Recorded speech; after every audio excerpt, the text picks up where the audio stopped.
नमस्कार, आप देख रहे हो न्यूज़ सीजी 24।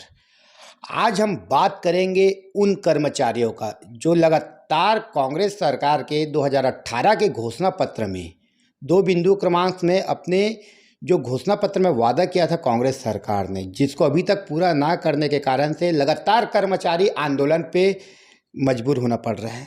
वही देखा जा रहा है, हजारों की संख्या में धरना स्थल तोता में भी कर्मचारी बैठे हुए हैं। साथ ही अब हम आप सभी हमारे जो दर्शक है उसको एक बहुत ही महत्वपूर्ण बात बताने जाने वाले हैं। जी हाँ, अब हम बात करेंगे स्कूल सफाई कर्मचारी संघ। जी हाँ, जो पिछले बार लगभग 180 दिनों से अपने हड़ताल में बुढ़ा तालाब में अनिश्चितकालीन में बैठे हुए थे।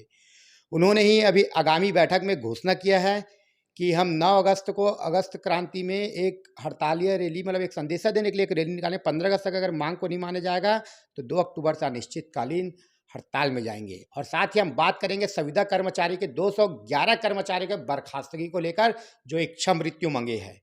और साथ ही हम बात करेंगे अनुकंपा नियुक्ति के बहनों के भी बारे में बात करेंगे कि उन लोग को आज लगभग 302 दिन हो चुके हैं। और साथ ही हम बात करेंगे विभिन्न अन्य संगठनों के बारे में जो लगातार प्रदर्शन कर रहे हैं अपने मांगों को लेकर, कर्मचारी संगठन। यही सब मुद्दों को लेकर आज हम सीधे जुड़ेंगे कर्मचारी नेता और साथ ही छत्तीसगढ़ आम आदमी पार्टी के रायपुर जिले के सचिव विजय झा जी से। क्या कहना उनका? सर, न्यूज़ सीजी 24 में आपका पहले हम बहुत बहुत स्वागत और अभिनंदन करते हैं। बहुत बहुत धन्यवाद आपको। जी। आ, सर, देखा गया है कि पिछले बार अंशकालीन स्कूल सफाई कर्मचारी के द्वारा लगभग 180 दिनों से ज़्यादा दिनों तक रायपुर में लगभग धरना प्रदर्शन आंदोलन किया गया था, जिसमें कुछ दिन पूर्व एक बहुत बड़ा बैठक आहूत किया गया था रायपुर में। वही पास उन्होंने बताया कि 9 तारीख से 1 अगस्त से क्रांति रैली सांकेतिक रूप से निकालेंगे लोग। उसके बाद 15 अगस्त तक मांग नहीं माना जाएगा तो 2 तारीख से अनिश्चितकालीन धरना पे अक्टूबर में। महात्मा गांधी का उस दिन जन्म दिवस है। तो क्या कहेंगे इस सब को लेकर आप? देखिए, छत्तीसगढ़ में स्कूल सफाई कर्मचारी निचले स्तर पर स्कूलों में सफाई का काम करते हैं और इनको चुनावी घोषणा पत्र में संयोजक जो थे टी.एस. सिंहदेव जी ने ये आश्वस्त किया था कि हमारी सरकार बनेगी तो हम आप लोगों को नियमित करेंगे। ये स्कूल सफाई कर्मचारी नाम से ही स्पष्ट है। छत्तीसगढ़ राज्य के सरकारी स्कूलों में लेटरिन, बाथरूम, स्कूल का आदि का सफाई करते हैं। इनको इतना अल्प वेतन मिलता है। 2 बार 3 बार लंबे आंदोलन, जैसे भी आपने बताया 180 दिन का आंदोलन हुआ था। अभी बढ़ते बढ़ते उनका वेतन 2200 रुपया महीना हुआ है। अब 2200 रुपये महीने में मने सीधा सीधा आप समझ जाइए, एक दिन में 100 रुपये का रोज ही नहीं पड़ता है। और उनको 2 घंटा काम लेना है, बोलते हैं अंशकालिक स्कूल सफाई कर्मचारी। लेकिन उनको वहाँ टीचर लोग, प्रिंसिपल लोग चूँकि अब आया है काम करने, तो दिन भर 5 घंटा 4 घंटा काम कराते हैं। यदि काम नहीं करते तो 2 घंटा काम करने के बाद 2200 रुपये में परिवार तो नहीं चलना है। परिवार में कम से कम आप पति पत्नी, 2 बच्चे, बुजुर्ग माता पिता, ये 6 लोगों को तो आप मान लीजिए, इनका भरण पोषण, पारिवारिक जीवन 2200 रुपये में कैसे चलेगा? तो वो फिर कहीं ना कहीं दूसरे जगह निंदाई करने, खुदाई करने, रोजी मंजूरी करने के लिए उनको जाना पड़ता है। इनकी मांग है कि उनको यदि नियमित नहीं कर सकते तो कम से कम अंशकालिक से पूर्णकालिक, जो 2 घंटा काम कराते हैं उसको 8 घंटा काम करा दें और कलेक्टर दर पर उनको जो मानदेय मिलना है, वेतन मिलना है, वो मिल जाए। लेकिन दोनों सरकारों ने, भारतीय जनता पार्टी और कांग्रेस के सरकारों ने, इनको केवल दिग्भ्रमित किया। अब ये अंतिम खंदक की लड़ाई लड़ने वाले हैं। अभी रायपुर में उनकी प्रांतीय बैठक हुई है। उसके प्रदेश अध्यक्ष संतोष खांडेकर जी और दूसरे प्रदेश अध्यक्ष राजेंद्र साहू, दोनों मिलकर के एक साथ आंदोलन की तैयारी कर रहे हैं। और 7 और 8 अगस्त को एक तिरंगा यात्रा निकालेंगे अपने अपने जिले से, तहसीलों से। और 9 अगस्त को, जैसा आपको मालूम है कि अगस्त क्रांति दिवस कहा जाता है, उस दिन रायपुर राजधानी में विशाल धरना प्रदर्शन तूता में करेंगे। और यदि 15 अगस्त को इनके हित में कोई निर्णय नहीं हुआ तो मुख्यमंत्री का ये आखिरी झंडा फहराना है। इसके बाद ये 2 अक्टूबर गांधी जयंती, ये लोग गांधीवादी तरीके से आंदोलन करते हैं, इसलिए हर बार गांधी जी का तिथि को चयन करते हैं। 2 अक्टूबर से लंबा विशाल अनिश्चितकालीन आंदोलन करो या मरो किया जाएगा। सर, बात करते हैं अब हम संविदा कर्मचारियों की। लगभग 1 माह से संविदा कर्मचारियों का आंदोलन चल रहा है। वही पास देखा गया है कि कुछ दिन पूर्व में बीजापुर में लगभग 211 संविदा कर्मचारियों को बर्खास्त कर दिया गया सरकार की ओर से, जिसको लेकर कल इच्छा मृत्यु की मांग करने के लिए पैदल मार्च भी किया गया था। संविदा कर्मचारियों द्वारा राजभवन की ओर कूच किया गया था। क्या कहेंगे इस सब को लेकर आप? देखिए, सर्वविभागीय संविदा कर्मचारी संघ का जो आंदोलन 3 जुलाई से प्रारंभ हुआ था, वो लोग 3 जुलाई से इसलिए प्रारंभ किए थे कि 3 जुलाई 2018 को टीएस सिंहदेव जी ने उनको कहा था कि हमारी सरकार बनेगी तो हम 10 दिन में आप लोगों को नियमित करेंगे। बाकायदा वीडियो वायरल हुआ था, आज भी वीडियो सुरक्षित है उनके पास। तो 3 जुलाई 18 से 3 जुलाई 23, 5 साल पूर्ण होने के बाद भी उनके संबंध में कोई निर्णय नहीं लिया गया। इसलिए उन्होंने 3 जुलाई 2023 से अनिश्चितकालीन आंदोलन राज्य सरकार के ध्यान आकृष्ट करने के लिए प्रारंभ किए थे। इस दौरान बहुत उतार चढ़ाव की स्थिति आई, बहुत संघर्ष किए तूता में, गर्मी में, बरसात में। अब ये कल परसों आंदोलन के दौरान कहीं न कहीं सरकार के विरोधी अधिकारी हैं। बीजापुर में 211 लोगों की सेवाएं समाप्त कर दिया गया, आंदोलन के दौरान उनको बर्खास्त कर दिया गया। मैं आपको बताऊं, प्रदेश में यदि 32-33 जिलों में कोई भी बड़ा आंदोलन हो रहा है, उस आंदोलन के संबंध में निर्णय राज्य सरकार और मंत्रालय लेता है। कोई जिले का अधिकारी अच्छा हो गया वो बर्खास्त करने का निर्णय लिया, कोई जिले का अधिकारी गोली मारने का निर्णय नहीं लिए। तो ये जो है ना, ये अधिकारी लोग अपने जिला लेवल पे, ब्लॉक लेवल पे निर्णय नहीं ले सकते। ये 211 को बर्खास्त करना, एस्मा लगाना, लोकतांत्रिक अधिकार में आंदोलन के जो मौलिक अधिकार हैं उनको कुचलने का प्रयास किया जा रहा है। इस दौरान में एक तो 211 लोगों को बर्खास्त कर दिए, एस्मा लगा दिए। उसके बाद आंदोलन के दौरान हमारे छत्तीसगढ़ का युवा साथी, कहते हैं जबर सहिया छाती है और छत्तीसगढ़ के माटी है, नवयुवक श्री मोतीलाल कौशिक जी का दुखद निधन हो गया आंदोलन के दौरान। इसके लिए कौन जिम्मेदार है? राज्य सरकार जिम्मेदार है।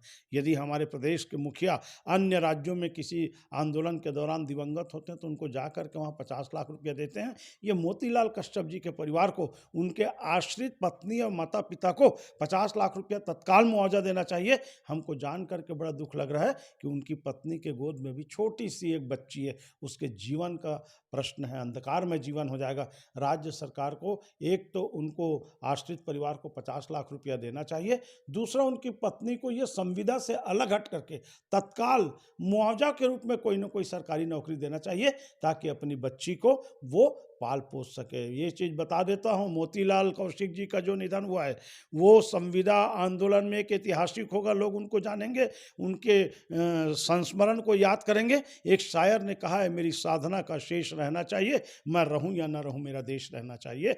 आज वो कौशिक जी नहीं है, लेकिन संविदा आंदोलन में उनको हमेशा उनके त्याग, तपस्या और बलिदान को याद किया जाएगा। सर, संविदा आंदोलन तकरीबन 1 माह चला है, लेकिन आज ही उसका जो धरना चला अनिश्चितकालीन, वो समाप्त भी हो गया है। कहीं ना कहीं कर्मचारियों को आशा है कि आने वाले 15 अगस्त में कोई बड़ी घोषणाएं हो सकती है। क्या कहेंगे इसको लेकर आप?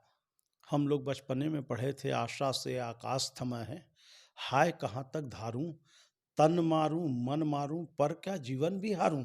उन लोगों ने इच्छा मृत्यु की कल मांग करते हुए प्रदर्शन किया था और कहीं ना कहीं सरकार से उनकी सकारात्मक चर्चा हुई होगी। आज जब हम बात कर रहे हैं 2 अगस्त को, उन्होंने अपने आंदोलन को सरकार के ऊपर विश्वास करते हुए छत्तीसगढ़ के 3 करोड़ जनता को संविदा आंदोलन से होने वाली परेशानियों को देखते हुए उन्होंने आंदोलन को स्थगित किया है। स्पष्ट है कि उनको सरकार के कोई जिम्मेदार मंत्री या अधिकारी ये आश्वस्त किए होंगे कि 15 अगस्त को उनके संबंध में कोई सकारात्मक घोषणा मुख्यमंत्री जी कर सकते हैं।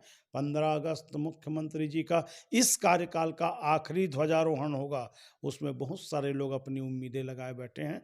जैसे मैं बता दूं कि ये संविदा कर्मचारी इस उम्मीद में आंदोलन को वापस लिए हैं कि इनका नियमितीकरण होगा या कुछ न कुछ इनके हित में निर्णय होगा। इनके बारे में जो मुख्यमंत्री जी ने विधानसभा में घोषणा की, 27% वेतन की वृद्धि, मानदेय की वृद्धि। आपको बता दूं, संविदा कर्मचारियों का प्रतिवर्ष, जैसे नियमित सरकारी कर्मचारियों का हर 6 महीने में महंगाई भत्ता बढ़ता है जनवरी और जुलाई में, वैसे संविदा कर्मचारियों के मानदेय में कुछ वृद्धि होती है।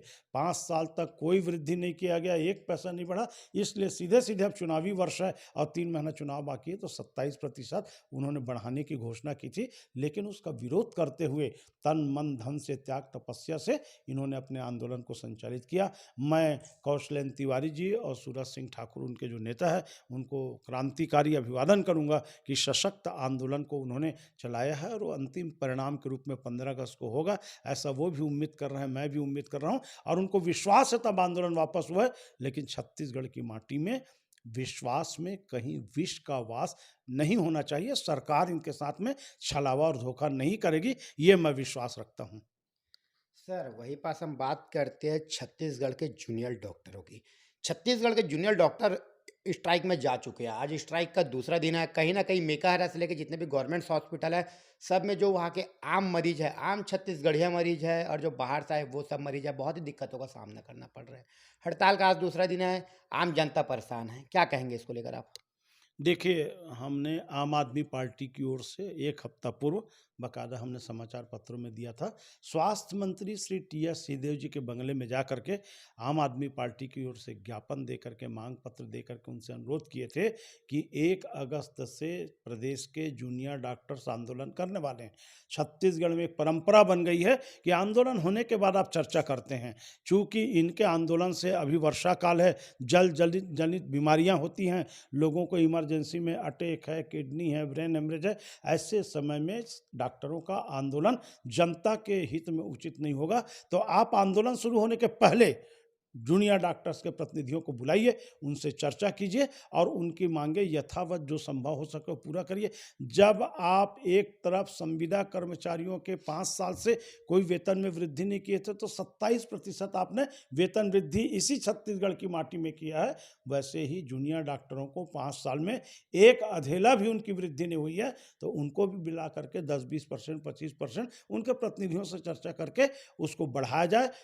मंत्री जी नहीं थे, उप मुख्यमंत्री जी, तो हमने उनके निज सचिव को ज्ञापन दिया था, बाकायदा हमारे पास उसकी कापी है, लेकिन आंदोलन के पहले चर्चा नहीं किया गया। मैं कल रात को 12:30 बजे बरसते पानी में मेकाहारा गया था और जूनियर डॉक्टर्स के आंदोलन के कारण कोई अपना जो ग्लूकोज चढ़ रहा है उसकी बाटल को लेकर पैदल चल रहा है, कुछ महिलाएं, कुछ बच्चे जमीन में सोए हुए हैं। ये छत्तीसगढ़ की जनता के साथ छलावा है। तत्काल जूनियर डॉक्टरों को चर्चा के माध्यम से उनकी समस्याओं का निदान किया जाए और आंदोलन को समाप्त कराने का प्रयास किया जाए। ये आम आदमी पार्टी स्वास्थ्य मंत्री एवं उप मुख्यमंत्री छत्तीसगढ़ के श्री टी.एस. सिंहदेव जी से अपेक्षा करता है। सर बात करते हैं अब अनुकंपा नियुक्ति की बहनों की। लगभग 302 दिन हो चुके हैं उन लोग के आंदोलन को लेकर। उन्होंने अनेक प्रकार के विभिन्न तरह के आंदोलन के, जिनमें जल सत्याग्रह से लेके मुंडन कराने तक के लेके और ना जाने कितना सा, चाहे काली की वेशभूषा में, माता के वेशभूषा में, बहुत सारे वेशभूषा में निकले। लेकिन अभी तक सरकार, अनुकंपा बजट भी निकल गई है, साथ में मेन बजट, सब बजट निकल चुके हैं, अभी तक उसकी मांगों पर ध्यान नहीं दिया गया है। क्या कहेंगे 302 दिन के आंदोलन को लेकर उनके? देखिए, आज 302 दिन हो गया हमारे छत्तीसगढ़ की बहू बेटी जो विधवा आंदोलन कर रहे हैं अनुकंपा नियुक्ति के लिए। 302 का आंकड़ा बड़ा खतरनाक है। सीआरपीसी में 302 धारा माने मर्डर केस का धारा होता है और 302 दिन में आंदोलन को पूरा नहीं किया गया। वो लोग बड़े दुखी हैं, बड़े पीड़ित हैं। वो एक बात को दोनों पार्टी भाजपा और कांग्रेस के नेताओं को, उसके साथ मंत्रालय के अधिकारियों को मैं स्पष्ट करना चाह रहा हूं कि चूंकि वो डीएड बीएड नहीं हैं, टीईटी एग्जाम पास नहीं किए हैं, इसलिए ये कहना कि वो सहायक शिक्षक का पद मांग रहे हैं, बिल्कुल धोखा, गलत और छलावा है। वो अपनी योग्यता के आधार पर, जितनी योग्यता है, योग्यता के अनुरूप सरकारी कार्यालयों में या कलेक्टर दर पर अनुकंपा नियुक्ति मांग रहे हैं। पढ़ी लिखी महिलाएं हैं, 12वीं पास है, 5वीं पास हो, चपरासी बन सकते हैं, होमगार्ड बन सकते हैं। लड़के लोग जो बैठे हैं, यदि वो ड्राइविंग लाइसेंस है तो ड्राइवर बन सकते हैं। लेकिन 302 दिन तक सरकार उनसे कोई चर्चा नहीं की और उसके मंच में डॉक्टर रमन सिंह जी गए हैं, उनके मंच में टी.एस. सिंहदेव जी गए हैं, उनके मंच में हमारे नंद कुमार साय जी गए। कितने राजनीतिक व्यक्ति वहाँ नहीं गए। हमारे आम आदमी पार्टी के प्रदेश अध्यक्ष कोमल हुपेंडी जी जा करके उनको आर्थिक सहयोग भी किया और संवेदना व्यक्त की, लेकिन अभी तक नहीं हुआ। अत्यंत दुखद और परेशानी वाली सूचना ये है कि 10 तारीख को ये माता बहनें बेटियां अपने परिवार समेत आत्मदाह करने का निर्णय ले चुके हैं। मैं ऐसे निर्णय को बिल्कुल विरोध करता हूं कि ये गंभीर है, ऐसा न लेना, क्योंकि जीवन रहेगा तो सब कुछ है। लेकिन वो लोग इतना फ्रस्ट्रेशन में, इतनी परेशानी में है कि 10 तारीख को आत्मदाह का उन्होंने सूचना वायरल किया है। उसके पहले इनकी मांगों पर सरकार चर्चा करे या उनको भी लिखित में दे कि 15 अगस्त को आपके बारे में कोई न कोई उचित निर्णय लिया जाएगा। अन्यथा छत्तीसगढ़ की माटी में एक बड़ा कलंक होगा कि बेटी बढ़ाओ बेटी बचाओ बोलते हैं, हमारी छत्तीसगढ़ की बेटियां आत्मदाह करें, ये दुर्भाग्यजनक स्थिति है। बात करते हैं अब हम विहान कर्मचारियों की। छत्तीसगढ़ में विहान कर्मचारी लगभग 99,000 की संख्या में हैं, जो अपने अनिश्चितकालीन धरना में रायपुर के धरना स्थल तूता में बैठ चुके हैं। क्या कहेंगे आप? देखिए, बिहान कर्मचारी जो हैं उनके नाम से ही स्पष्ट है कि गांव-गांव में बिहान माने सुबेरे से जो किसी कारणवश पढ़ लिख नहीं सके हैं, उनको पढ़ाना, उनको ज्ञान देना और उनके जीवन को अच्छा बनाने का कार्य ये जन सेवा के रूप में कर रहे हैं। लेकिन इनको वेतन भत्ते के रूप में सरकार कुछ नहीं देती। जो गाँव की बात करते हैं हम नरवा, गरवा, घुरुआ, बारी, उस गाँव का जो जड़ है, जो प्लिंथ है उसको मजबूत करने के लिए बिहान के कर्मचारी गांव-गांव में अनपढ़ लोगों को शिक्षा दान कर रहे हैं और ये लगातार आंदोलन कर रहे हैं कि इनको कुछ न कुछ मान दे दे करके इनका नियमितीकरण किया जाए, इनका नाम पदनाम जो भी हो, लेकिन इनको भी चूँकि 5 साल से सेवा किए हैं इस सरकार में और सरकार बनने के पहले जो सरकार के ज़िम्मेदार लोग थे, इनको आश्वस्त किए थे कि हम आपकी माँगों को अपने चुनाव में शामिल कर रहे हैं और आपके हित में निर्णय लेंगे, लेकिन अभी तक कोई निर्णय नहीं लिया गया है। यही स्थिति आपको बता दूं प्रेरक संघ है गांव-गांव में, नाम से ही स्पष्ट है कि प्रेरक माने प्रेरणा देना पढ़ने के लिए। जैसे महाविद्यालयीन अतिथि शिक्षक है, हमारे छत्तीसगढ़ के अतिथि शिक्षक है। ये क्या है कि जो विद्यालय में, महाविद्यालय में, स्कूल में शिक्षक का अभाव है, ये अतिथि माने मेहमान बन के जाते हैं और वहाँ उनको पढ़ाते हैं। इनको पहले कुछ न्यूनतम मानदेय मिलता था, लेकिन कांग्रेस की सरकार में उनकी पूरी सेवाएं समाप्त कर दी गई।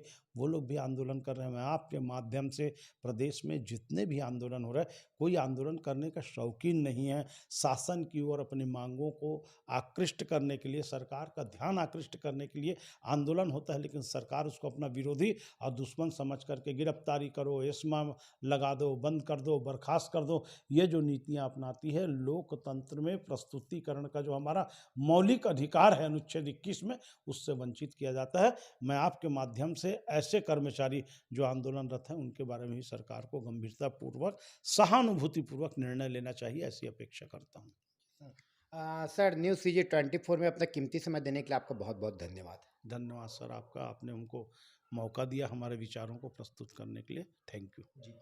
जिस प्रकार हम सीधे जुड़े थे आम आदमी पार्टी रायपुर जिला के सचिव, साथ ही कर्मचारी नेता विजय झा जी, जिन्होंने बताया कि लगातार जो छत्तीसगढ़ में जो सफाई कर्मचारी है, चाहे हम बात करें संविदा कर्मचारी है और साथ ही हम प्रेरक संघ की बात करें, चाहे अनुकंपा नियुक्ति की बहनों की बात करें, जूनियर डॉक्टरों की हड़ताल के बारे में बात करें, चाहे 211 कर्मचारियों को बीजापुर में बर्खास्तगी को लेकर बात की, कहीं न कहीं ने उन्होंने स्पष्ट रूप से यहाँ कह दिया है कि सरकार द्वारा जो रणनीति बना के जो धोखा दिया रहा है, कहीं न कहीं कर्मचारियों को दिग्भ्रमित किया जा रहा है।